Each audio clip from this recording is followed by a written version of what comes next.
जगदीश त्रिवेदी के बिल्कुल नए वीडियोस के लिए सर्च करें Jagdish Trivedi official YouTube channel. Search करें, लाइक करें, फॉरवर्ड करें और हाँ, सब्सक्राइब करना ना भूलें। Jagdish Trivedi official channel. નમસ્કાર. Funny Friday. આ વિડીયો નિહાળી રહેલા સૌ કોઈ હાસ્યપ્રેમી દર્શકોને આપના મિત્ર જગદીશ ત્રિવેદીના સહર્ષ નમસ્કાર. અત્યારે તો આપ સૌના આશીર્વાદથી 3000થી વધારે જાહેર કાર્યક્રમો કરી ચૂક્યો છું. 32 જેટલા અલગ અલગ દેશોની કુલ 76 જેટલી વિદેશ યાત્રાઓ પણ હું મારી કલાના સહારે કરી ચૂક્યો છું. પરંતુ કોઈ પણ ક્ષેત્રનો કલાકાર એની શરૂઆત હંમેશા સંઘર્ષમય હોય છે.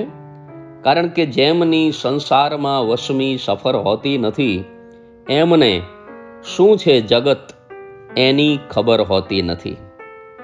આજે મારે વાત કરવી છે મારા પ્રથમ ટિકિટ શોની. આજના હાસ્ય નિબંધનું શીર્ષક છે મારો પ્રથમ ટિકિટ શો. આજથી 20 વર્ષ પહેલા 4 આયોજકોએ ભાગીદારીમાં હિંમત કરીને ત્યારે મારો પ્રથમ ટિકિટ શો નક્કી થયો. માત્ર 25 રૂપિયામાં મારા કાર્યક્રમ સાથે જમવાનું પણ રાખ્યું. કારણ કે આયોજકોએ વિચાર કર્યો કે જે લોકોને જગદીશમાં રસ ન હોય પણ જમણમાં રસ હોય એ તો આવે. પણ થયું એવું કે ભોજનની લાલચ આપવા છતાંય માણસ ભેગા ન થયા. 2 મહિના અગાઉથી મહેનત કરી ત્યારે માંડ 12 ટિકિટ વેચાણી અને એમાંય 4 રોકડેથી અને 8 ઉધારવાળાએ એવી શરત કરી કે કાર્યક્રમ ગમશે તો રૂપિયા આપશું. આમ થવાથી જેમ જેમ કાર્યક્રમની તારીખ નજીક આવતી ગઈ એમ આયોજકોનો ખોરાક ઘટવા માંડ્યો અને ચિંતા વધવા માંડી. અને કાર્યક્રમના દિવસે તો એ 4 આયોજકો એક દિશામાં પુશ સેલ કરવા નીકળી ગયા. આ પુશ સેલ એટલે ગળે પડીને ટિકિટ વળગાડવાની પ્રવૃત્તિ. એટલે એક ઉત્તરમાન, બીજો દક્ષિણમાન, આમ 4 આયોજકો 4 જુદી જુદી દિશામાં ગળે પડીને ટિકિટ વેચવા નીકળી પડ્યા. એટલે મને કોઈ સ્ટેશને લેવા ના આવ્યું. મને તેમ હતું કે રેલવે સ્ટેશન ઉતરીશ ત્યાં તો 5-25 માણસોનું ટોળું ઊભું હશે, હાથમાં ફૂલના ગજરા હશે, હું ઉતરીશ એવો મને હાર પહેરાવશે, ફોટા પડાવશે, પધારો પધારો કરીને લઈ જશે, 2-4 પત્રકારો ત્યાં ઊભા હશે. એવું કાંઈ નહોતું. હું ઉતર્યો ત્યારે પ્લેટફોર્મ ઉપર હું એક જ ઊભો હતો.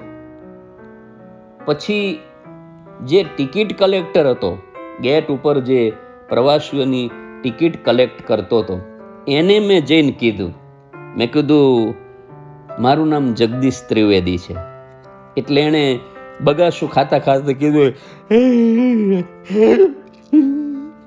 તે શું છે? મેં કીધું કે ભાઈ મારું નામ જગદીશ ત્રિવેદી છે. એટલે મને કે હશે. મેં કીધું હશે નહીં, છે જ, અને હું કલાકાર છું. એટલે એ ટિકિટ કલેક્ટર મને કે રાવણ હથાવાળા, ડફલીવાળા આ બધા કલાકારો ગાડીમાં માગે છે, કોઈ અમારી પાસે આવતું નથી. મેં કીધું કે ભાઈ હું માગવા નથી આવ્યો, પણ તમારા ગામમાં આજે મારો કાર્યક્રમ છે, તમારા ગામના ટાઉન હોલમાં છે, મારે તમને પૂછવું છે કે ટાઉન હોલ અહીંથી કેટલો દૂર છે, ચાલીને જવાય એવું છે કે રિક્ષા કરવી પડશે? મેં એમ કીધું કે આજે મારો કાર્યક્રમ છે. એટલે એણે તરત જ મને કીધું કે સામે એન્જિન પાસે જે ટોળું દેખાય છે ને ત્યાં જાઓ, ત્યાં તમારો આયોજક આવ્યો છે. મેં કીધું કે તો મારું સ્વાગત કરવા આવ્યા છે. ટિકિટ કલેક્ટર કે ના, તમારું સ્વાગત કરવા નહીં પણ પાટે પડવા, આપઘાત કરવા આવ્યા છે. એની બિચારાની રસગોલાની લારી હાઈ ક્લાસ હાલતી હતી. તમે એને ટિકિટ શોના રવાડે ક્યાં ચડાવ્યો? ભલા માણસ, તમે અમારા ગામમાં અશાંતિ ફેલાવશો. ઘડીક તો મને એમ થયું કે પાટે પડવાની જરૂર મારા યોજકને નથી, પણ મારે છે. છતાં હું હિંમત કરીને ટ્રેનના એન્જિન પાસે ગયો તો પોલીસે આયોજકને પકડી રાખેલો. આયોજક જે ટ્રેનમાં હું ઉતરો એ જ ટ્રેનમાં કપાઈ જવા તૈયાર હતો, પણ પોલીસ એને સમજાવતો હતો કે હજુ કરંટ બુકિંગમાં છેલ્લો ચાન્સ લઈ લો. કદાચ એવું બને કે આજે કાર્યક્રમના દિવસે ઘણી બધી ટિકિટ વેચાઈ જાય અને છતાંય તમને ન જામે તો અહીંયા ગાડી તો દર કલાકે આવે છે. આજ ટ્રેનમાં પડીને મરવું એવું થોડું છે. એટલે મેં તરત જ એ ભાઈને કીધું કે તમે ઓર્ગેનાઇઝર છો? તો એ ભાઈ મને કે ના, હું ઓર્ગેનાઇઝર નથી, હું ફર્ટિલાઇઝર છું. મેં કીધું કે તમે તો 4 ભાગીદાર હતા ને? એટલે એ ભાઈ મને કે ધંધો કરવામાં મેં 4 હતા, પણ મરવામાં તો હું એકલો છું. કારણ કે એ 3 જણા લુખ્ખા છે, કડકા, હંગર ટચ. હંગર ટચમાં સમજો છો તમે? હંગર એટલે ભૂખ અને ટચ એટલે અડી ગયેલા. ભૂખને અડી ગયેલા છે. એ 3 માંથી એક પણ પાસે જો મરી જાય ને તો મોઢામાં મૂકવા પૈસો નથી. એટલે તો મને પરાણે આની અંદર ભેળવો. એમનો અનુભવ અને મારા રૂપિયા, આ રીતે અમે ભાગીદારી કરી. અત્યારે એમની પાસે રૂપિયા છે અને મારી પાસે અનુભવ છે પાટે પડીને મરવાનો, આપઘાતનો. ભલા માણસ, હોલનું ભાડું મેં ભર્યું, ટિકિટો મેં છપાવી, રસોઈયાને એડવાન્સ મેં દીધા, 100 માણસોની રસોઈનું સીધું સામાન મેં એને લાવીને આપ્યો.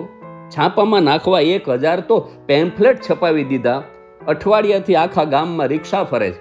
આ બધાના પૈસા મારી રસગોલાની લારીમાંથી મેં ચૂકવા. એ લોકો 1 રૂપિયો નથી કાઢ્યો. હવે શું થયું કે બરફના કારખાનાવાળા મને બરફ આપવાની ના પાડે છે. એ એમ કહે છે કે પહેલા તમે બિલ ચૂકવી દો પછી બરફ આપીએ. 3 દિવસથી મારી લારી બંધ છે. ટિકિટ રોકડી 4 વેચાણી છે અને એના રૂપિયા એ 3 જણા પાસે છે. મારી પાસે ફૂટી કોડી નથી. ભલા માણસ, હવે હું પાટે ન પડું તો શું કોઈના પ્રેમમાં પડું? આ ભાઈ મારી પાસે બળાપો કાઢતો હતો, પણ એને ખબર નહોતી કે આ સામે ઊભા એ જ હાસ્ય કલાકાર જગદીશ ત્રિવેદી છે, જેના કારણે મારે મરવાની નોબત આવી છે. ત્યારબાદ પોલીસે મને કીધું, મને કે તમે બહારગામના લાગો છો. મેં કીધું હા, હું અત્યારે જ આ ટ્રેનમાં ઉતરો. પોલીસ મને કે આજનો દિવસ આ ગામમાં જ રોકાવાના છો? મેં કીધું હા ભાઈ. એટલે પોલીસે તરત જ કીધું કે તમે બહાર ખાવું એના કરતાં જો આમના કાર્યક્રમની ટિકિટ લઈ લો તો 25 રૂપિયામાં આ લોકો પૂરી, શાક, સંભારો અને છાશ જમાડવાના છે. કદાચ પાપડ કરશે.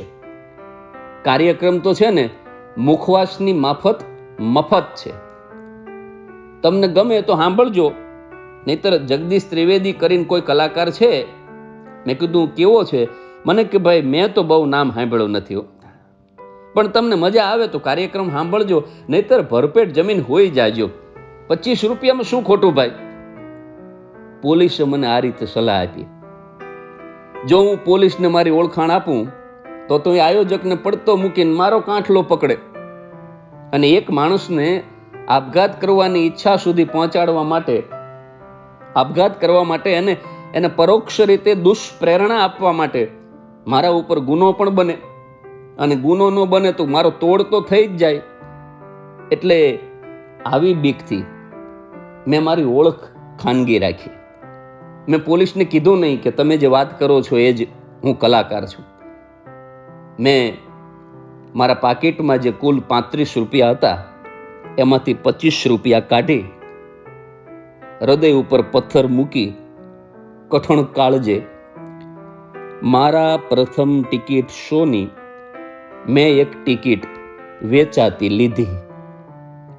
કારણ કે મારે ઓળખાણ તો અપાયું નહોતું, આયોજકે મને ઓળખતો નહોતો, પોલીસ નહોતો, આ વિષય નહોતો, પણ એક ટિકિટ રોકડેથી વેચાઈ ગઈ. એમાં આયોજકને નવા જીવનની આશા જન્મી.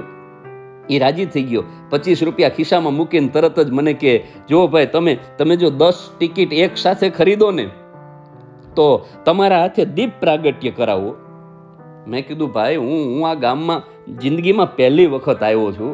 આ ગામમાં મારું કોઈ ઓળખીતું નથી, સગા નથી, મિત્ર નથી, વાલા નથી. હું બીજા 9 જણાને ક્યાંથી લાવું ભલામણ? તમે આ એક ટિકિટ લીધી, એમાં ગળે પડવા માંડ્યા. એટલે યોજક મને કે, ઉભા રહો, તમે આ ગામમાં અજાણ્યા છો ને, માત્ર 100 રૂપિયાનું ડોનેશન આપો ને તો તમને સ્ટેજ ઉપર કલાકારની બાજુમાં બેસાડું અને કલાકારના હાથે તમને હાર તોરા કરાવું. બોલો. મેં કંટાળીને કીધું કે ભાઈ, મારી પાસે 35 રૂપિયા હતા. હું ઈશ્વર સોગંદ ખાઈને કહું છું કે મારા પાકીટમાં 35 રૂપિયા હતા. એમાંથી મેં 25 રૂપિયા તમને આપી દીધા. હવે 10 રૂપિયા વધ્યા છે. આ 10 રૂપિયામાં કઈ હાર તોરા થતા હોય તો બોલો. એટલે ઓર્ગેનાઇઝર મને કે, તમને મારી જેમ કોઈ કલાકાર ભટકાઈ ગયો લાગે છે.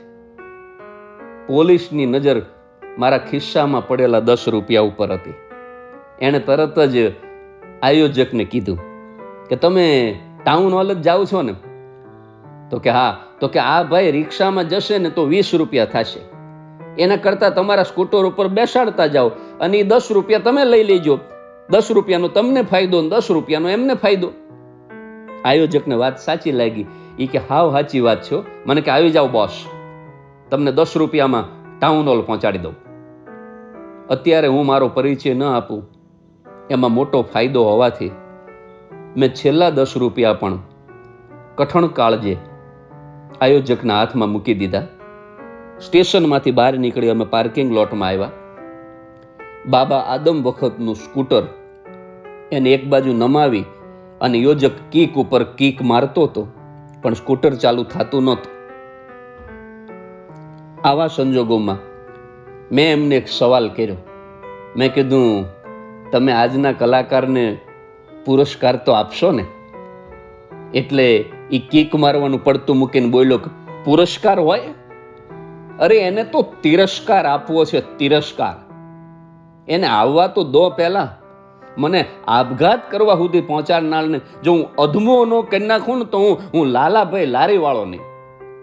મેં કીધું કે ભાઈ, કદાચ એવું બને કે એ કલાકાર પાસે વળતા એના ગામ જવાનું ભાડું પણ ન હોય, એ પુરસ્કારની આશાએ આવ્યો હોય તો એને વળતાનું ભાડું નહીં આપો? ત્યારે ઓલો ભાઈ બોલ્યો કે એની પાસે વળતાનું ભાડું ન હોય ને તો પાટે પાટે ચાલીને જાય, અને પાટે પાટે ન હાલવું હોય ને તો ભલે પાટે પડે, બાકી અમે એને ફૂટી કોડી આપવાના નથી. આ સાંભળીને મેં કીધું કે ભાઈ, તમે તમારી રીતે નીકળો. પેલા 10 રૂપિયા પણ મારે નથી જોતા, હું મારી રીતે પહોંચી જઈશ. આયોજકને મેં થોડીક કીક મારી આપી અને એનું સ્કૂટર ચાલુ કરાવી અને મેં એને રવાના કર્યો. અને પછી પેલા ટિકિટ કલેક્ટરને આવીને પૂછ્યું કે ભાઈ, સુરેન્દ્રનગર તરફ જતી પહેલી ગાડી ક્યારે આવે? ટિકિટ કલેક્ટર મને કે કેમ કલાકાર, તમે તો કહેતા હતા ને કે આજે રાત્રે મારો કાર્યક્રમ છે, તમારે કાર્યક્રમ પહેલા ભાગી જવું છે? મેં કીધું કે હા, તમારા ગામમાં અશાંતિ ફેલાય કે ન ફેલાય, પણ મારા જીવનમાં અશાંતિ ફેલાય એ પહેલા મારે ગામ છોડી દેવું છે. Thank you very much.